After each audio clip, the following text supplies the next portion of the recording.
This is the Dodgers Postcast, your instant game reaction for the Los Angeles Dodgers, part of the Locked On Podcast Network. Your team every day.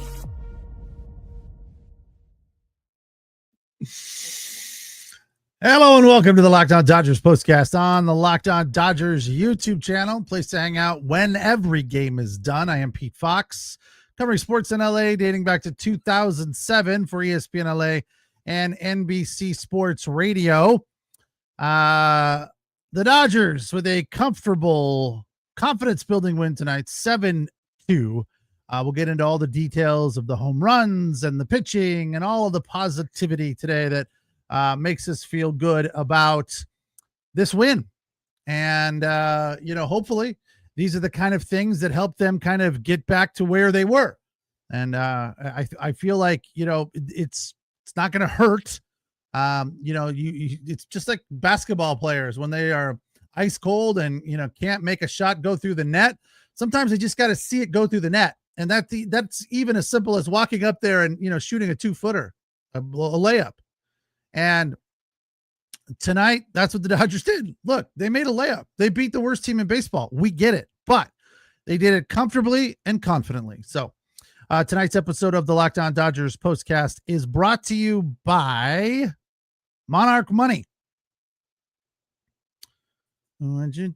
Take control of your finances with Monarch Money. Use the code LOCKEDONMLB at monarchmoney.com. for 50% off your first year. 7-2 the final. I have to check something here real quick because our friend Evan is, as usual, muckraking and stirring the pot, saying that the Dodgers, there's a new story out that the Dodgers have been caught cheating last year. I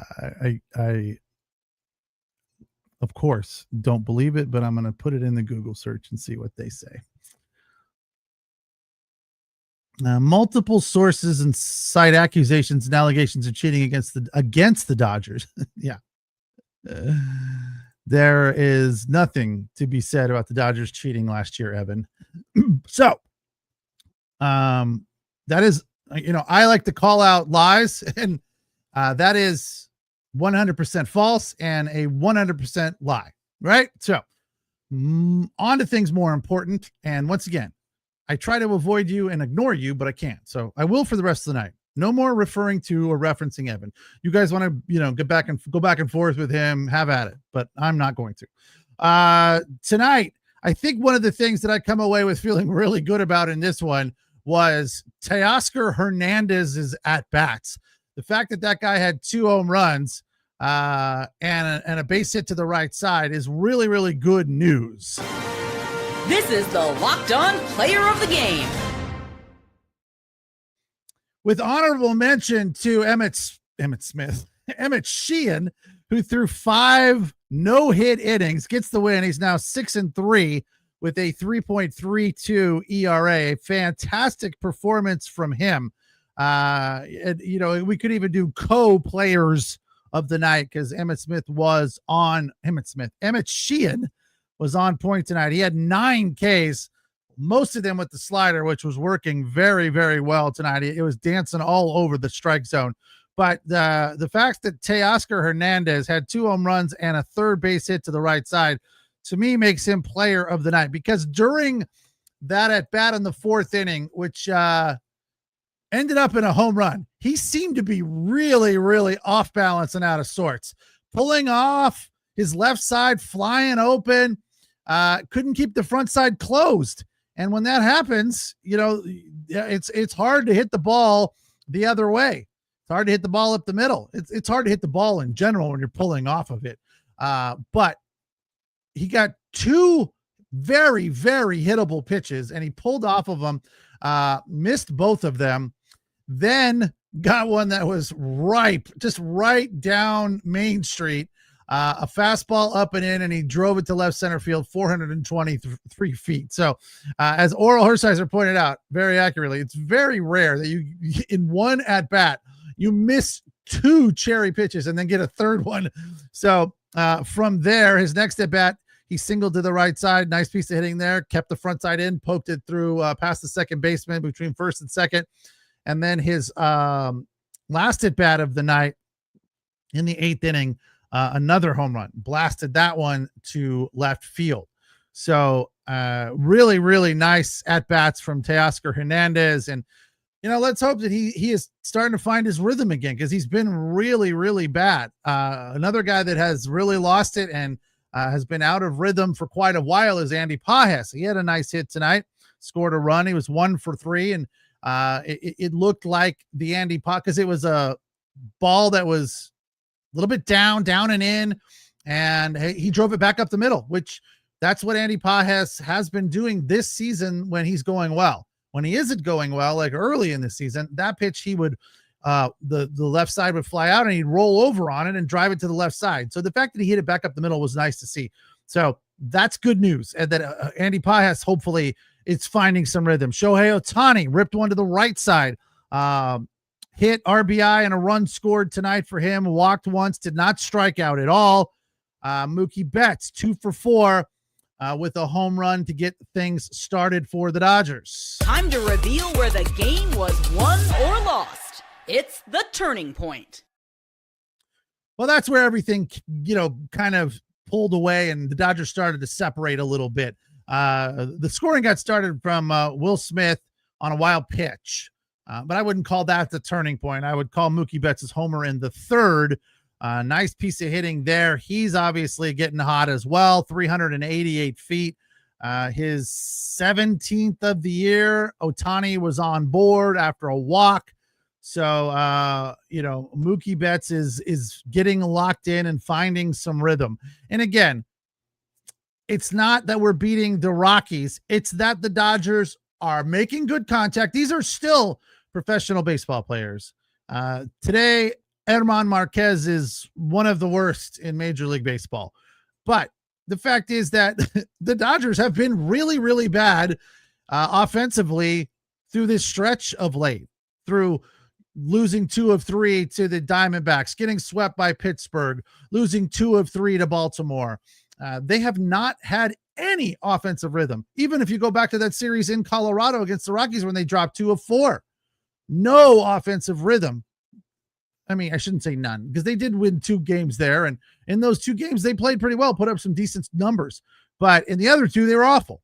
So the inconsistency that has troubled them for a major part of the second half of the season is hopefully something that they can push through. And beating teams like the Colorado Rockies at home with confidence and offensive rhythm can put you in the right frame of mind when you face better teams like the Giants, like the Philadelphia Phillies, who are coming to town to start next week.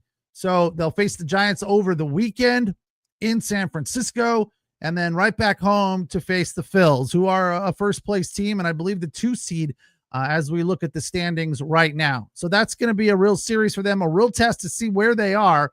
And like I said yesterday, I feel like this Dodger team, for whatever unknown, bizarre reason, gets up for good teams and slacks off against bad teams. So it's nice to see tonight that they are taking care of business. Phillies come in, well, not right now, or they're not coming in right now, but they currently sit with 85 wins versus 60 losses, 9 games ahead of the Mets in the East. So that would make them the 2 seed. Yeah. Dodgers now have 81 wins. The Brewers are the 1 seed with 89 wins.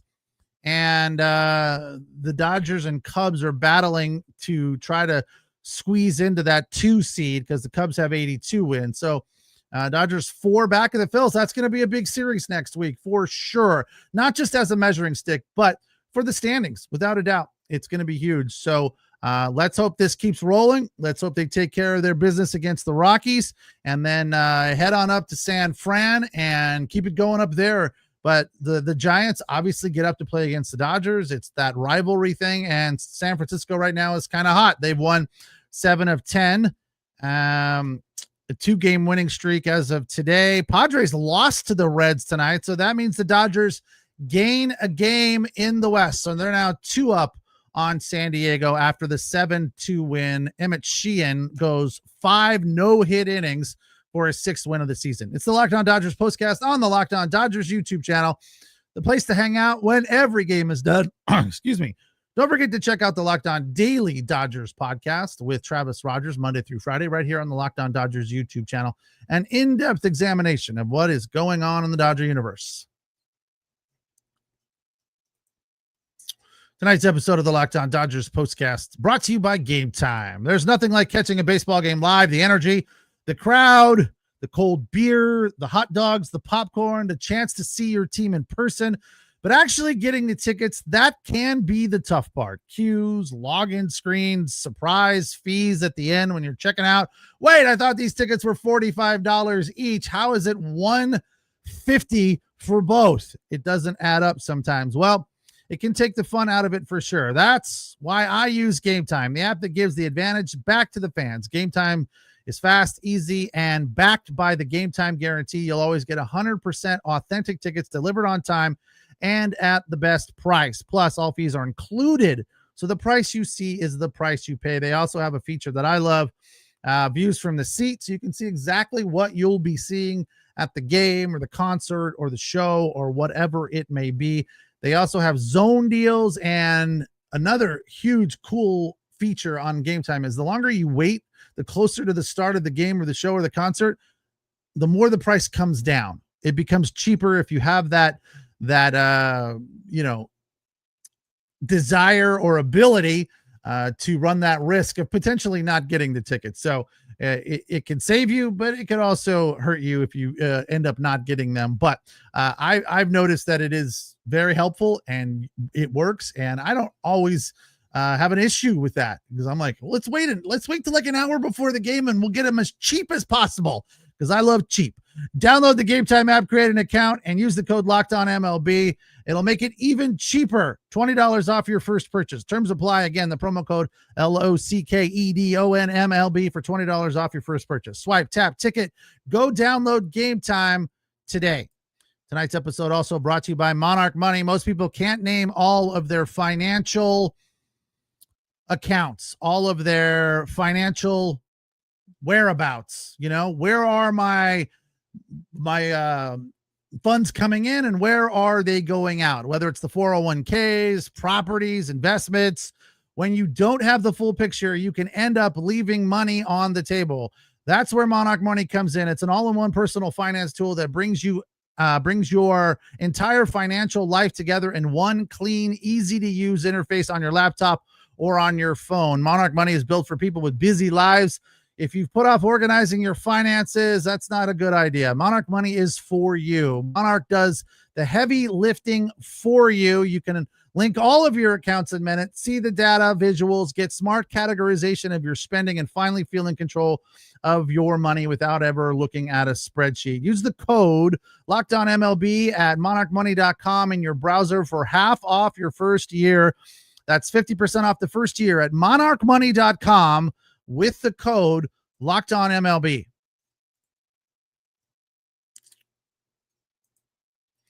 Dodgers a 7-2 win over the lowly Rockies. And hey, that's what needed to happen. Sometimes, you need a slump buster, literally and figuratively. And the fact is that the Rockies are a slump buster for a lot of people, a lot of teams. So you got to take advantage of what is on the schedule. And I don't care if they're awful. I care about the fact that the Dodgers are facing professional pitchers. Granted, they're not very good professional pitchers, but they are facing them and getting the job done. These are real games. They count. There is something on the line. It's that time of year. There's 16 games to go. You got to get on a roll. You got to find some rhythm. You got to find some positivity. Freddie Freeman hit a home run tonight. I don't know if you guys saw that, but he rounded the bases like his cat just died. I mean, he didn't even crack a smile. He barely cracked a smile when Teo threw the sunflower seeds in his face. It was kind of a half sort of smirk, if you will. Was a breaking ball down and in. He launched it for his 20th to right center field and then rounded the bases like the sourpuss that he can be. I mean, we obviously know he can be a fun-loving, jovial dude, but he's a very serious guy as well. I thought a home run would kind of help him kind of lighten up a little bit, lighten the mood. He was just like grimacing the whole way around. Shortly thereafter, Teoscar Hernandez got a floating breaking ball over the plate and hit another one. That one went to left center for his 23rd. So that was nice to see. Andy Pius, of course, squared one up nicely in the 5th. Back up the middle, Ohtani scorched one to right to score Pius. And then Mookie doubled to left. But Dino, conservative old Dino Ebel over there, held up Shohei at third. I was like, what are you doing? Let him go. He's not slow. That was a strange one. But didn't really matter. 7-2, the final. Dodgers now 2 games up on the San Diego Padres in the West. And I think they'll win tomorrow because Blake Snell is on the mound and he is coming off a bad outing. So he's got a little something to prove as well. I feel like we'll see a better version of Blake Snell than we did last time out. He was not good. That was a frustrating one. I was just shaking my head after that one, kind of going, what is the deal with Blake Snell? That was a 5-3 loss to Pittsburgh on Thursday. He went 5. He gave up 5 runs on 9 hits. Just awful. I mean, that was, I remember the comment, like, I don't even know why we got this guy. Why are they paying Blake Snell so much money? He's awful. He's not awful, but he was not very good in that game. And he'll have something to prove tomorrow. First pitch a little after 7:10 to be specific. Snell comes in with a 3-4 record and a 3.19 ERA, 44 Ks on the season. He'll face off against Freeland, I believe. Again, let me get that for you just to make sure. Not that it really matters all that much, but we do want the matchup set. Kyle Freeland, he's 4-14. That sounds like Herman Marquez. He was 3-12 or something. 5.1 ERA. He's given up 21 home runs, walked 34, and 168 hits. So could be some batting practice tomorrow as well. Dodgers win predictor at 82% as they look for the sweep over the Rockies. And that'd be just fine heading into a series against San Francisco, winners of 4 in a row. Let's do it. They have to find some rhythm. They have to find some momentum and just positivity. You know, these kind of things put you in the right frame of mind, get you in a groove, get you feeling good about yourself. You know, like I said, when it comes to getting out of a slump, sometimes you just got to do easy things. You know, in golf, if you're trying to hit shots that are beyond you, sometimes you just got to keep it in the fairway, right? Just find the fairway, make a bogey, move on. It's fine. Take advantage of what is there. You don't always need to make the miraculous shot. And the best analogy is the basketball one. Sometimes you just got to see it go through the net. In football, sometimes, you know, you just got to catch a short pass. Or if you're a quarterback, you just got to complete a short pass. A little dump route to somebody can get you back on track. Squaring up balls, hitting home runs, comfortable wins like this can get the Dodgers back in that right winning frame of mind and give them a real opportunity to make a run in the playoffs. But you got to finish the season strong. You cannot limp into the playoffs. You got to finish on a high note, and let's hope that this puts them, you know, on track to doing that. I didn't final thought here. I didn't love that Kirby Yates came in just to get some work, gave up a home run and a double, but ultimately did get out of it. Vesia looked good as always in his way too tight clothes. But that's who he is. That's what he likes. That's what helps him perform. If he likes wearing tight pants, then go for it. If he likes his jersey to be just a half size too small, I don't know if it's a medium or not, but it kind of looks like it. Whatever. 15 pitches, 2 Ks, and that was it. The rest 0. So a solid outing from him. And you know, to be fair, the Rockies have just 6 hits against the Dodgers So they have been dominating them from a defensive perspective. So all is well there, and we hope that this keeps going and turns into more positivity and more winning, because that's what we need right now, especially heading into this series against the Giants. Because think about that. They go in there and they're down and not feeling good about themselves, and San Francisco wins that series. And because look, that's all they're doing right now is going out to play spoiler. They would love nothing more than to sweep the Dodgers or knock them back a peg or two against the Padres. So don't kid yourself. Even though the Giants are out of it, they're going to come to play this weekend for sure, and the Dodgers need to as well. 7-2 the final again. The finale of this series tomorrow at 7:10. Blake Snell against Kyle Freeland. I'll be here on the Locked On Dodgers YouTube channel to break it down when it is over. Thanks for watching. Thanks for listening. Thanks for the comments, except for everyone but Evan. We will talk again tomorrow. Enjoy the rest of your night. Take care.